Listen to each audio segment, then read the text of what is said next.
12 clubs, entre eles 2 galegos, Ares e Cabo de Cruz. Loitarán a partir desta vindeira fin de semana por levarse a Liga Euskolabel, a competición de remo máis prestixiosa a nivel nacional.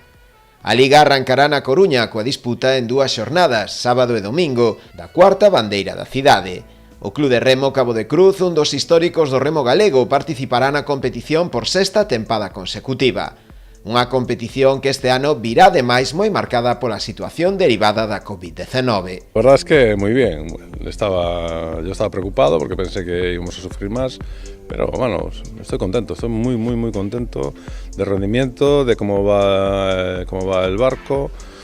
Tenemos cositas, claro, de problemas de adaptación, las manos sobre todo, abdominales bien, parece que no hubo mucho, la gente hizo los deberes. As expectativas do Club de Remo Cabo de Cruz para este ano son altas e intentará mellorar o seu 8º posto na clasificación xeral do pasado ano. Queremos asentarnos en una posición media y luego intentar construir un bloque a medio plazo para poder atacar arriba.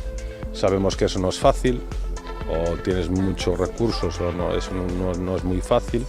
Pues bueno, pues vamos a intentar eso, hacer a medio plazo un equipo, que yo creo que así somos capaces de aguantar este equipo, este bloque que hay, yo me conformaría y desde ahí construir. Hemos dado un 2018 muy bueno, 2019 hemos dado un paso atrás, 1 o 2 pasos atrás, fue un año difícil el año pasado. Pero bueno, yo creo que tenemos un equipo para estar ahí. Sabemos que la liga es complicadísima porque hay muchos equipos con mucho potencial. O calendario que contará este ano con 18 xornadas prolongarase ata o 20 de setembro, coa disputa da tradicional bandeira del Corte Inglés en Portugalete. A proba en augas boirenses terá lugar este ano 30 de agosto.